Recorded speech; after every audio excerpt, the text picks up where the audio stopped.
Shalom, selamat pagi saudara yang terkasih dalam nama Yesus Kristus. Selamat siang, selamat sore, dan selamat malam bagi saudara yang baru mengikuti sharing waktu teduh pada hari ini. Tidak terasa kita segera mengakhiri bulan ketiga dari tahun 2021 dengan juga tetap dalam masa pandemi yang terjadi di negara bahkan dunia ini. Saya berharap masing-masing dari kita dalam keadaan sehat dan tetap terberkati hingga pagi ini. Waktu teduh kita pagi ini membagikan tentang bagaimana Yesus memberikan teladan atau contoh yang sangat nyata atau real mengenai ketaatan. Yesus yang adalah 100% Allah dan 100% manusia. Ia telah mengosongkan dirinya untuk mengambil rupa manusia sebagai contoh ketaatan yang lebih besar dari segala ketakutan. Namun sebelum kita mendengarkan dan belajar tentang firman tersebut, marilah kita berdoa. Allah Bapa kami yang maha baik, Allah Bapa kami yang maha pengasih. Pujilah Engkau Tuhan, tahta yang maha tinggi. Bapa terima kasih pagi ini Kau bangunkan kami tanpa kekurangan suatu apapun. Dan terima kasih Kau telah hadir bagi kami Tuhan untuk menuntun untuk membaca firman-Mu, mendengarkan firman-Mu. Sebelum kami melakukan tugas kami ya Bapa. Berfirman ya Allah, kami anak-Mu siap untuk mendengar. Amin. Saudara, waktu teduh pagi hari ini terambil dari Injil Matius 26 ayat 38. Lalu katanya kepada mereka, hatiku sangat sedih, seperti mau mati rasanya. Tinggallah di sini dan berjaga-jagalah dengan aku.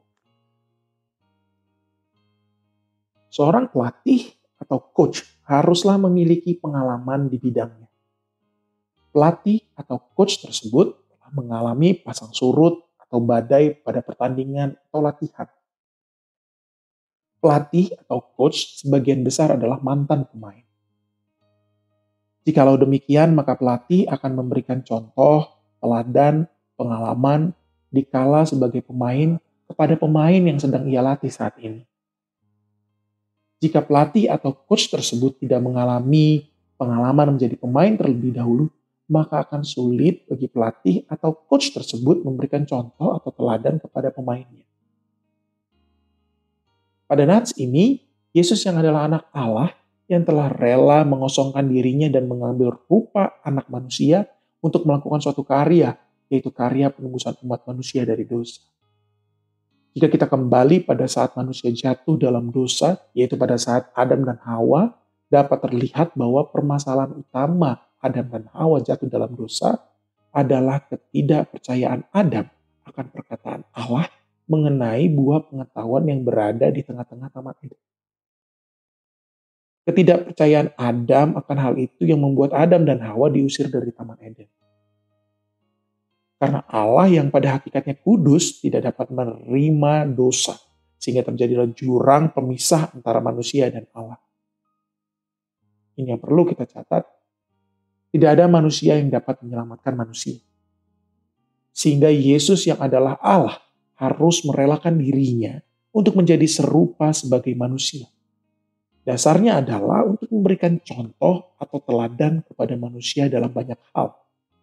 Hal yang paling istimewa adalah ketaatan. Dalam kitab Ibrani menerangkan bahwa Yesus bisa dicobai, namun memilih untuk tidak berdosa. Ia bisa menderita, namun memilih untuk taat. Ia berada di tengah-tengah orang berdosa, namun memilih untuk hidup kudus.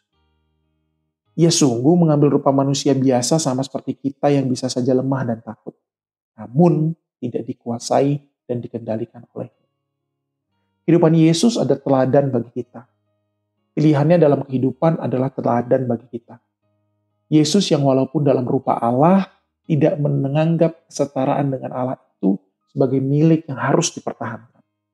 Melainkan telah mengosongkan dirinya sendiri dan mengambil rupa seorang hamba dan menjadi sama dengan manusia. Dan dalam keadaan sebagai manusia, ia telah merendahkan dirinya dan taat sampai mati. Bahkan mati di kayu salib. Di waktu di mana Yesus akan menghadapi kayu salib, sebagai manusia ia juga merasakan ketakutan.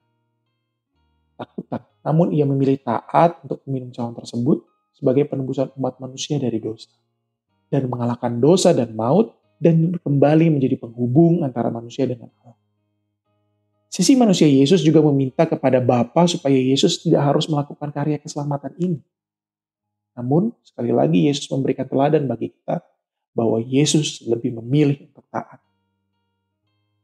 Saudara, sebelum mengakhiri waktu teduh ini, saya mengajak jemaat sekalian untuk mempelajari teladan Yesus pada saat sebelum ia melakukan pembayaran lunas ketika kita dari dosa. Itu taat. Ketika dalam pergumulan apapun yang kita alami pada saat ini, dan ketika kita berdoa meminta sesuatu pada Tuhan, haruslah kita memilih untuk mencari wajahnya, bukan hanya sekedar tangannya. Supaya kita pada saat meminta tidak berfokus pada dikabulkan atau tidak dikabulkan doa kita. Melainkan kita berfokus pada apa yang Tuhan mau teladani bagi kita, yaitu ketaatan. Amin. Terima kasih. Mari kita berdoa. Allah Bapa kami yang maha baik, Allah Bapa kami yang maha kasih. Terima kasih saat ini kami sudah mendengarkan firman. Hari ini kami diajak untuk mempelajari bagaimana kami harus taat ya Tuhan. Ketika kami Tuhan harus tetap tekun berdoa meminta pada saat kami mengalami pergumulan. Namun kami berfokus pada wajah-Mu. Kami berfokus pada contoh teladan yang Yesus berikan bagi kami ya Tuhan. Biarlah ya Bapa untuk setiap pergumulan, ajarkan kami untuk tetap taat melakukan sesuai dengan perintah-Mu ya Bapa. Terima kasih Yesus, hari ini kami mulai hanya di dalam nama. Amin.